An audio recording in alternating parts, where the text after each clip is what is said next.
it's such a shame not to know who's been volunteering for us for decades. And it's a shame that we have zero record and this person comes and we've no idea, but potentially he's done more work up than most of us at FIFA.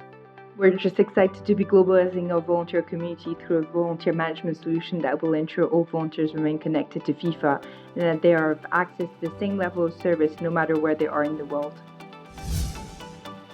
Meet Anne Catherine, Senior Volunteer Manager at FIFA. Now, this is a podcast I've been looking forward to for a very long time. During this episode, AC gives us a great understanding of how she went from working with our good friend Andy Newman at the London Olympic Games to her now global position as volunteer manager at FIFA. AC also gives us an in-depth look into FIFA's global volunteer management program, which has recently undergone a world-first change through technology and some learnings that other international federations or charity bodies could learn from their approach. We also get into the detail of how a global volunteer management solution aids the business from an administration point of view. Previously, many organisations like FIFA would leave the local event hosts up to their own devices to manage volunteers, often with basic systems like spreadsheets and Google Forms to do the job. What Anne Catherine's team are doing differently is delivering a global technology solution, allowing local event hosts to access their own volunteer management solution under the FIFA account to provide a consistency of experience for all events worldwide. Now, what I'm most excited about for this podcast is the enhanced experience for FIFA volunteers, empowering them to access all FIFA events worldwide under one volunteer profile. Wherever in the world you are, be it Costa Rica, Russia or Qatar, you'll be able to see every major FIFA event around the world and be able to apply and track your experience for future work under one central profile. This in turn provides a global database of volunteers to fill more positions, reducing time spent managing the programs around the world through technology, and quite simply engaging more effectively with the hundreds of thousands of volunteers that work for FIFA year round. So let's get into it. We hope you enjoy the podcast. And Catherine, so great to have you on the Engage Volunteer podcast. How are you over there in Zurich? I'm good, thank you. And you? Yeah, very good, thank you. Very good.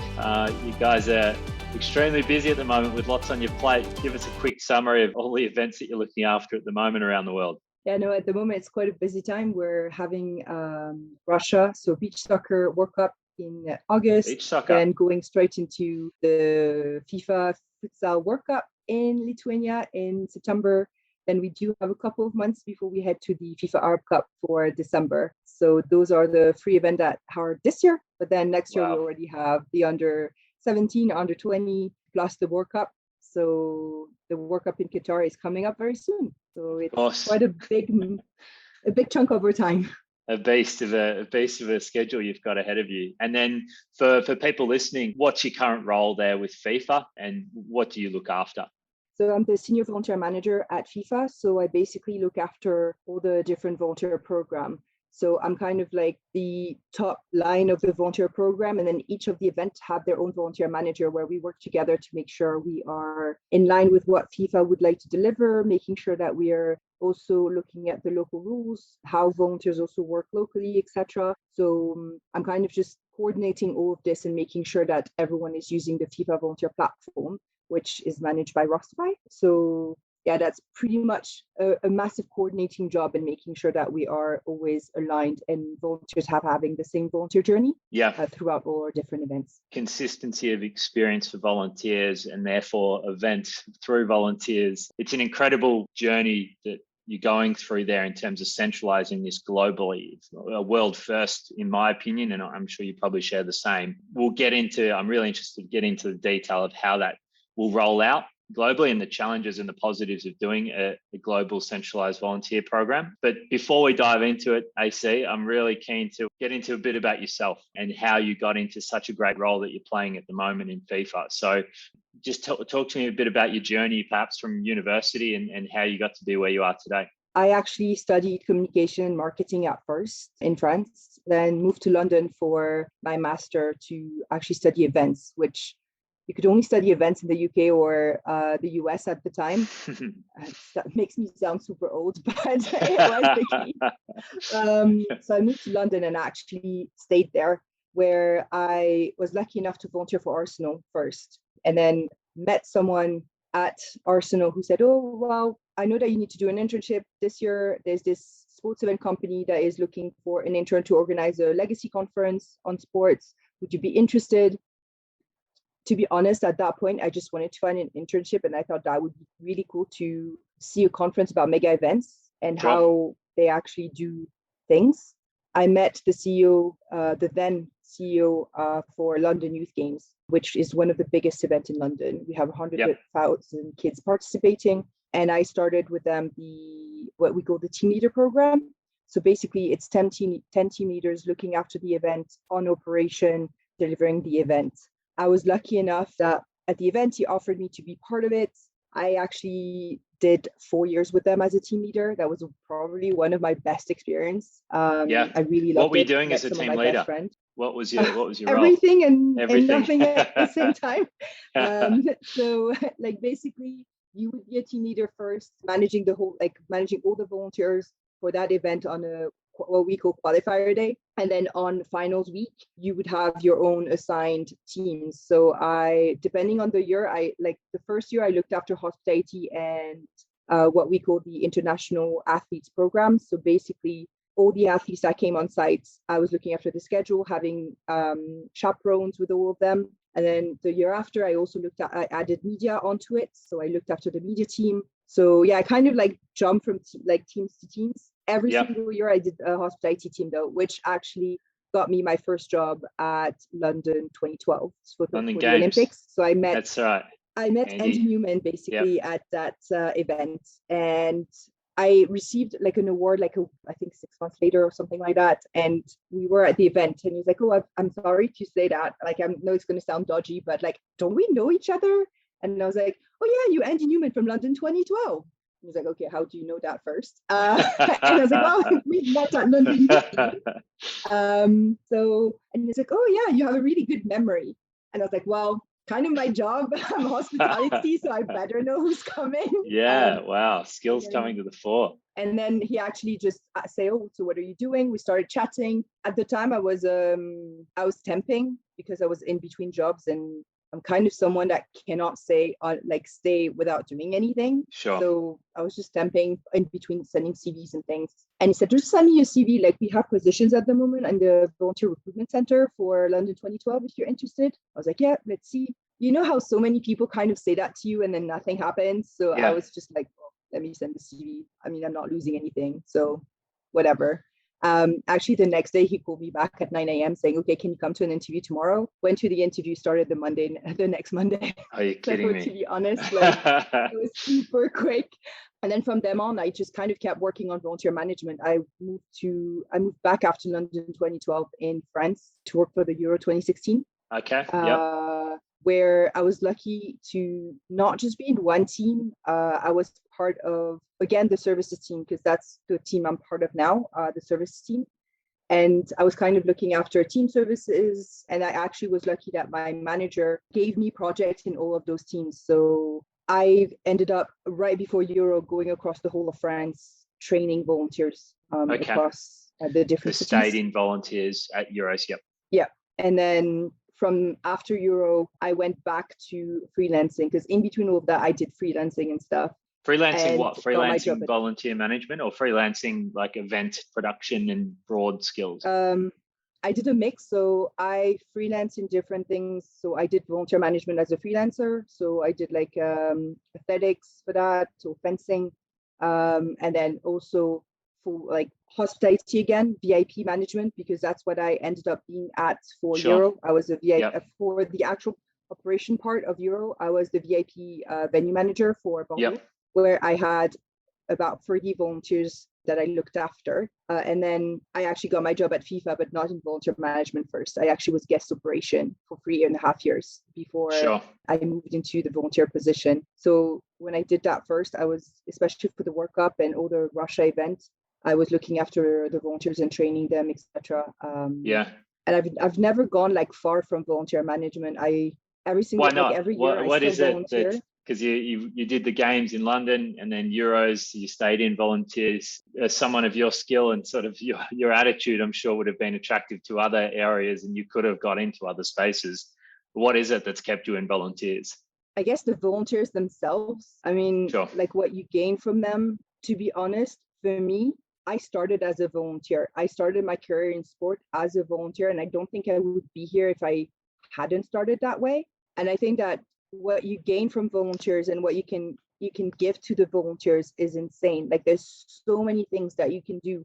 And for me personally, London 2012, if the volunteers, that's something that I didn't mention. Like also I looked after the volunteers for the ceremonies during the games. So after I finished recruitment, I went straight into the ceremonies team, and I was That would the have been person fun. that scheduled them, trained them, then like etc. And to be honest, if the volunteers hadn't been there for London 2012, I don't think I would have survived 2012. Sure. It was tough. I loved it. That was probably like your first game. I think you never forget them, to be honest. And yeah, especially at the Paralympics, after already having done 0 day off since May, and you still have the Paralympic to go through. The volunteers they're so helpful all the time, even if they don't necessarily, like some of them were super young. I mean, some of the volunteers were 18. They hadn't even worked before. It was their first kind of like proper working experience in the work environment, etc. And what they bring and the motivation they bring, their energies is what keeps you going for the rest of the event. And to me, I genuinely think that if we didn't have volunteers on our event, it would be very different. Sure. Very different. Yeah, I hear what you're saying completely. You said that you felt old before. You were in fact very young, I would say, for your position where you are now. What was your age when you joined FIFA initially? I just turned 31. Quite the journey through your 20s to get to that point in your early 30s to be where you are now. And now to be looking after, in reality, one of the world's largest rollouts of volunteer engagement around the world with FIFA is a really special position to be in. So I'd really love to talk about what FIFA are doing with the globalized volunteer community. It's been a vision for some time. There's been some really influential people at FIFA, yourself included, to bring this to life. If I could summarize it in the brief term, it would be how you can provide a consistent experience around the world for volunteers, and then the training, the induction process, the scheduling, keeping that consistent for every event to ensure it is at the highest level that FIFA require from an international sporting body perspective, compared to what every other sport around the world would be doing, would be almost leaving each country or each event up to their own devices to run their own show. But from one event to the next, there will be an inconsistent experience. Some were having big drop-off numbers in volunteers, some not being trained to the proper level. What have I missed there in my summary? That's pretty correct. The thing is, it's what we used to do. Correct. We used to also have for each event potentially a different system. Yep. It was managed by the actual country, the local federation or the local entity. But then a couple of years ago, basically we realized that there was quite a few gaps in this. People were not having the same experience. If you were on the smaller events like futsal or beach soccer, the entity wouldn't necessarily take the opportunity to get a system. So everything was done through Excel, for example, or a Google form, which means that the volunteer doesn't have the right experience that FIFA would like. So when I joined the volunteer team back in 2019, I was given the task to find a platform that could basically have a FIFA community, but then have each other event under it. I'm lucky enough that it's not just me running those programs. I still have someone local actually managing it. So yes, I'm at the top of it, and kind of loads of things goes through me, but I still have someone in Qatar managing the program. Same for New Zealand, Australia. I'll have someone that will be doing this job. In Russia or Lithuania, that's exactly the same.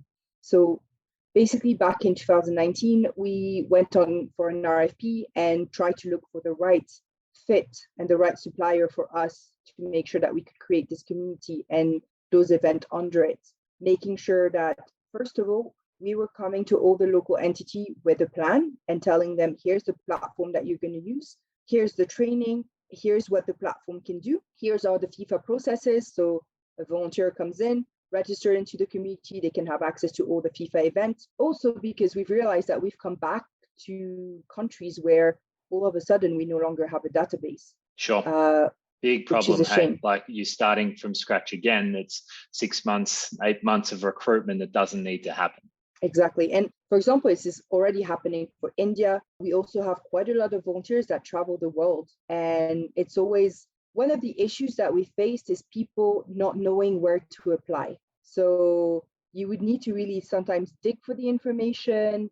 And we were trying to just make sure that the volunteers were having kind of going for service excellence and saying, okay, there's one port of entry. You have access to everything FIFA, but also being able to create a community sense around the FIFA volunteers. So for that, we created a brand. We're now really trying to create content and more of a volunteer, like obviously we have volunteer values, but really kind of engage with our community. Yes. So it's a slow process just because also we only launched the platform on the 5th of December 2020. So it's only been a bit more than 6 months. And to be honest, we already have 60,000 people on the platform. Yes, we had events. Massive. And yes, we have Qatar coming up. So people are super interested, but we already have people from New Zealand, Australia registering and waiting for the 2023 Women's World Cup. We already have a lot of people from the US registering and saying, oh, just ahead of 26, I just want to be informed. So just registering now. I think you asked like what also kept me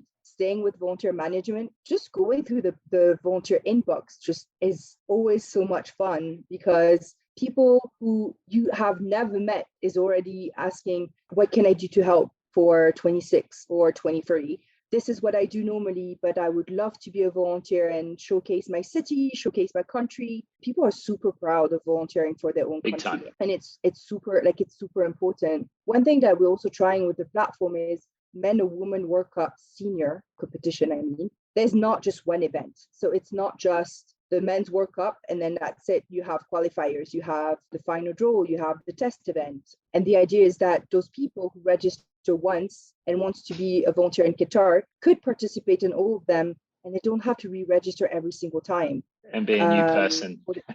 Yeah, yes, completely. And then also their information is kept, not just first name, last name, email, but what are their experience. And also on the platform, now this means we have a record of every single FIFA event they've already done, but also making sure that potentially if we've used them, like not use is not the right word, but if they've come already to volunteer for us, then why not have them again? Because they know what we're doing, but then still giving the opportunity for people who've never volunteered to volunteer. Yeah, completely. And I think, so you've spoken a bit there on the process side for the organization and the administrators where you can structure. I know our team's working very hard together on being able to structure the permissions and the process that must be followed from a FIFA level, that you then empower the local organizers with that so that the bones are structured up for them to carry on with the journey from that point. I see that in itself is a reason to do this, to provide consistency. The thing I'm really interested in is the volunteer in Costa Rica, how that individual who had such a great experience volunteering with football goes, hey, how do I get over to Qatar and use that same volunteer profile or passport effectively to then build their football experience in one place? That to me is the most special part of this, is making those volunteers feel part of the family compared to that person that may have done 12 events with you through Europe. And each time they're reapplying as a new individual without necessarily that profile that you see. That to me is the most special part here of the global volunteer community that you're creating. No, and I think we're also doing this we're doing this for us for sure. I mean, this is also making our life so much easier and making sure that we're delivering the same experience, but we're also doing this for the volunteers because this is really something that's been kind of at the back of our minds because volunteers mention it, but also it's such a shame not to know who's been volunteering for us for decades in some of the cases. It's so true. And it's a shame that we have zero record and this person comes and we've no idea, but potentially he's done more World Cup than most of us at FIFA. And just to give you an example, there's one volunteer, Albina, that has been volunteering for us since 2017. She's done at least one event every single year. She did Confederation Cup, she did the final draw, she did the World Cup in Russia, and then she even came to Poland for the under 20 back To in volunteer. 2019. Yes, she wanted to do the Russian World Cup, the beach soccer. So she's actually already registered, and it's very likely that she can come depending on COVID situation. But she also wants to do the World Cup. I mean, just for her, that's already 4 events that we have 0 record of. The only 100%. reason why we know is because, well, I know is because she was part of my team. So that's how I know that. And that's almost the problem, isn't it, with these, especially in large sports and events as well, is the turnover of people in your position effectively. You're in a unique situation where you've got consistency and a roadmap of where you're going. But in particular for events, you move from one event to the next and that knowledge goes with you compared to retaining with the organization when it's all on spreadsheets. I think this is a sustainable solution for the future of the organization. It's also being able to have all this information, like you said, having this information, knowing what we did for shifts or knowing how many people did we really get. Because one thing that everyone forgets is, yes, we do numbers on spreadsheet first, and yes, we go through planning phase, etc. But between the planning phase and the operational phase, there is always a gap. And sometimes this information gets lost. So you keep the planning numbers, but you don't exactly fully keep the operational numbers. And after a couple of years, all this data gets erased anyway, because, well, the system closes down or the person is on the next event and the local entity closed down. So it's really for us to be able to keep that and try and create a community around it. But not just the processes and the more like the working part, but what we're really trying to do right now is also create a community where we're going to give a voice to those volunteers and use the platform, but also use FIFA in general to give a voice to volunteers and get their story out there, which was something that sometimes we couldn't do because unless one of us particularly knew of volunteers, like this information goes away. So you don't know which other event they've done. You don't really know their background. The event is done, closed down, bye. For sure. Yeah, it's really exciting, the journey that you're going on and what you're trying to create. I think there's a lot of valuable learnings for a lot of other sports and events around the world, charities. I mean, why couldn't Oxfam do the same thing, right? Like there's what you are doing is centralizing and ultimately reducing costs. Like you're not rebuying the same things every time and reinvesting. So it's really exciting. But I'm also keen to talk to you about the upcoming World Cup. Qatar World Cup. Give us an idea of sort of where you're at the moment and what the event's going to look like for volunteers. How many volunteers will you have? How many employees are involved with managing these volunteers? What does the picture look like for the FIFA World Cup? So for the FIFA World Cup, year and a half before we start.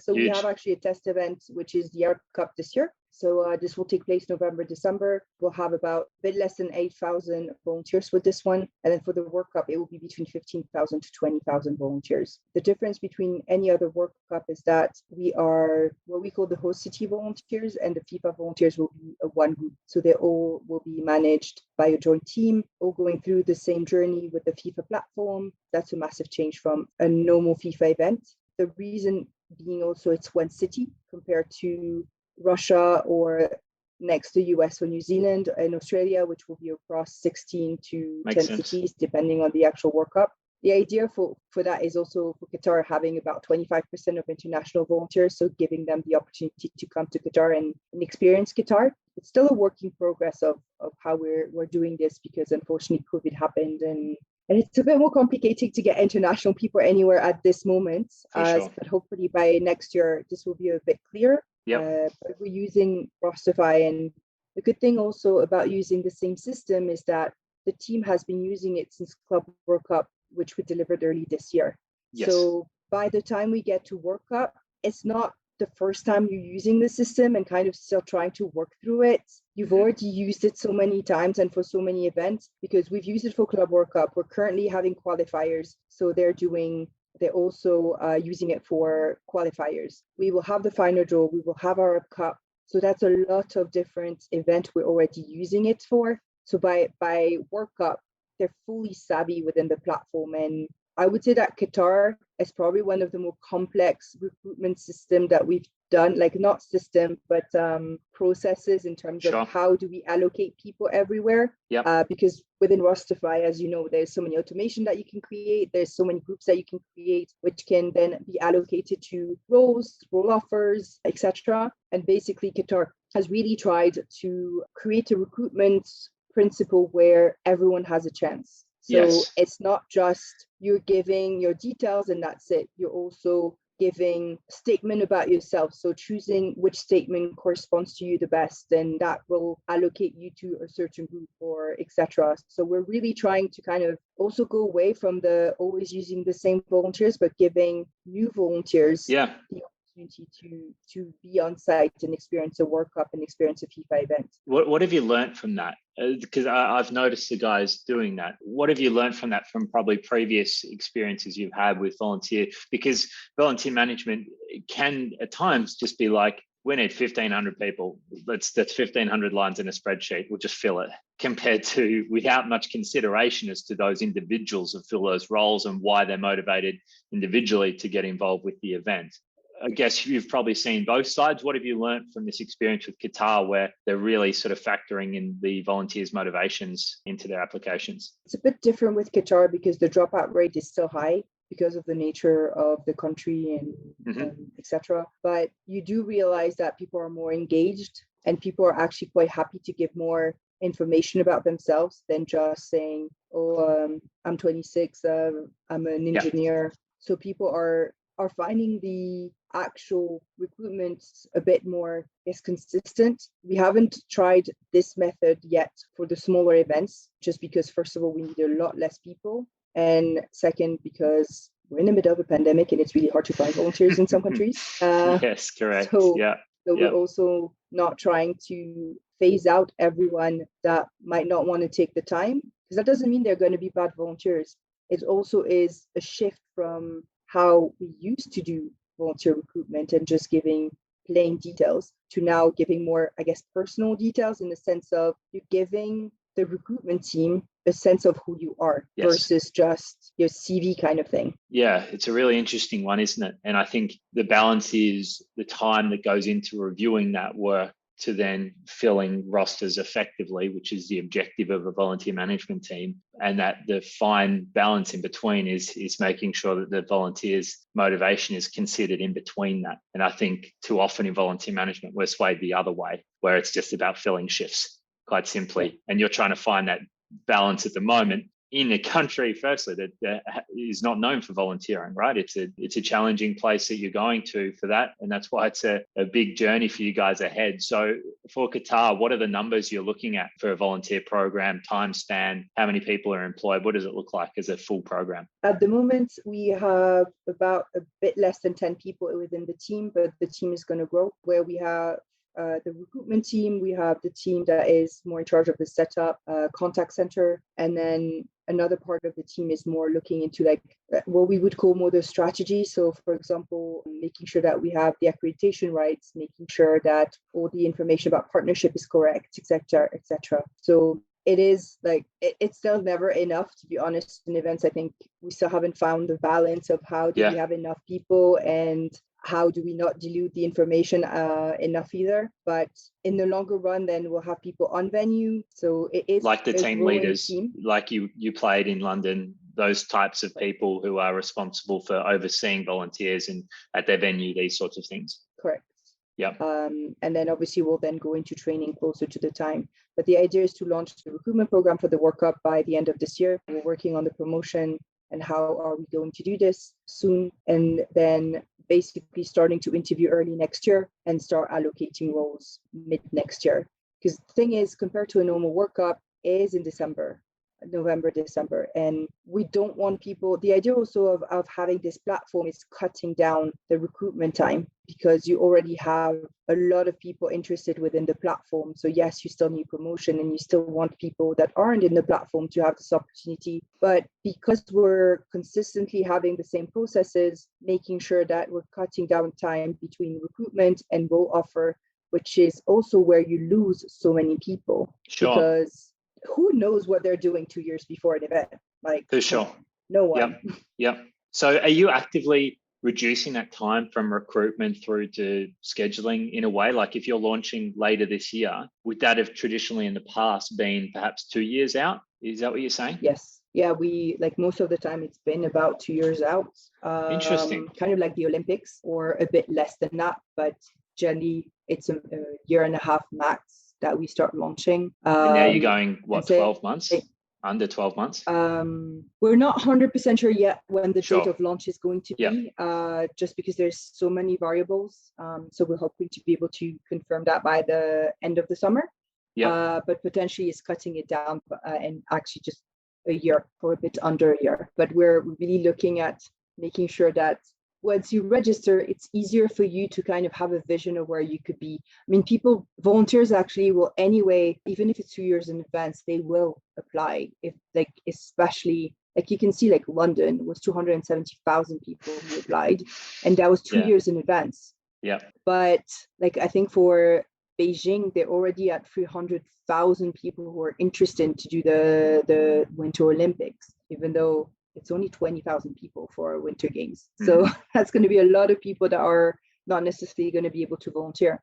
But the idea would be to also make sure that we manage to have more information for them. Because what we've also seen, and that's not just FIFA, it's I guess all of us, we have a tendency to, we start the recruitment and we get people in and we start interviewing, but then there's so many gaps between the moment you register, the moment you interview, and the moment you get your role offer, then scheduling. You have so many like blank moments where the volunteer is like, what is happening? Like, what am I supposed to do? Have I missed something? So we're trying to cut that out and kind of make sure that we are having less time, but also creating content for them in between, or creating communication points to make sure that it's not going to be just a one-off. How many volunteers are you expecting to apply, and how many you will need? We will need between 15,000 to 20,000. And at the moment, registered for interest, not on our platform, but generally registered for interest is 350,000. So yeah, it's going to be a lot of people that unfortunately will not be able to volunteer. Yeah, a luxury that probably a lot of people listening may not be afforded most times in volunteer management. So let's step through the process, and let's say you launch or open applications in December. There would be no shifts or opportunities posted then. I would presume that would simply be an expression of interest. And then the first step would be interviews. Is that correct? Correct. And then interviews, is that an online interview or is that an in-person interview? The idea would be to be able to do both, but this will really depend on the pandemic again. Unfortunately, there's loads of stuff that will depend on what can we do or what are we able to do. I understand. Yeah. All these things are a while away. I appreciate that. So then from interviews, successful candidates progress through from interviews. What are the steps, if you don't mind taking us through that, and perhaps a rough timeline if you have it? The idea would be that everyone goes to interview, then we start allocating roles, we then role offer over like pretty much around the summer of 2022. And then we start scheduling like pretty much at the back of that. And then people start getting trained October, November. So it's kind of like a shorter journey. Yeah. And again, the training, similar to interviews, ideally elements online for online training, and then perhaps some physical in-person training, I would presume. The idea would be to be able to do e-learning, in-person training, but again, it will depend. I mean, we're really hoping that in a year we'll be able to be full face-to-face. But obviously we still have to keep it in the back of our mind. I get it. To make sure that if anything happens, we're ready, no matter what the situation is. Yeah, lovely. No worries. Well, look, I'm conscious of your time, AC. Maybe if we just wrap it up, you've given us a great picture there of the global volunteer program that you're creating at FIFA, and then a good insight into the upcoming Qatar FIFA World Cup that you're busy planning with the team. Maybe just lastly, given your experience, what will be your number one tip for engaging with volunteers? I think it's giving them a voice. To me, I think this is something that I've been really passionate about, and making sure that volunteers have a say in what we do, but also not just giving us feedback of what we did right or wrong, but making sure that we showcase the volunteers. And that's something that we're really going to try and do in the next 18 months, is really being able to give a voice to also groups that might not have a voice normally, but through volunteering could have one. So also advocating for different causes that through volunteering, we could really help push at the front stage. Mm-hmm. Yeah, really interesting. Yeah, there's so much scope here, and it's an exciting journey for people to keep an eye on. So, AC, thank you so much for your time, and look forward to speaking with you soon. Well, thank you for having me. Good work. Thanks a lot. Thank you so much for listening to this episode of the Engaged Volunteer podcast with Anne Catherine. We hope you enjoyed it. If this is your first time listening, then welcome. Our podcast aims to highlight the ways in which organisations and individuals are engaging with their communities to connect them to events and causes they're passionate about, with new episodes released each Wednesday fortnight. The best way to support us is to click follow where you listen to your podcast and tell your friends about us. For our next episode, I'm really excited to be sharing the mic with our good friend and mentor, Andy Newman, currently the Director of Workforce and Operations for Birmingham Commonwealth Games 2022. Andy has an incredible history working alongside some of the world's biggest events, including London 2012, Tough Mudder, and the Super Bowl. Drawing on his impressive experience, this episode takes a closer look at volunteer value. While most organisations focus on the financial contribution volunteers provide, we discuss the more intangible value, the experience, and how this separates a good event from a bad one. From building Tough Mudder's volunteer program to a 125,000 engaged volunteer database, to revolutionising the way the Super Bowl engages volunteers and community long after the event concludes, there is so much to gain from Andy's leadership. Mark your diaries, we hope to catch you then.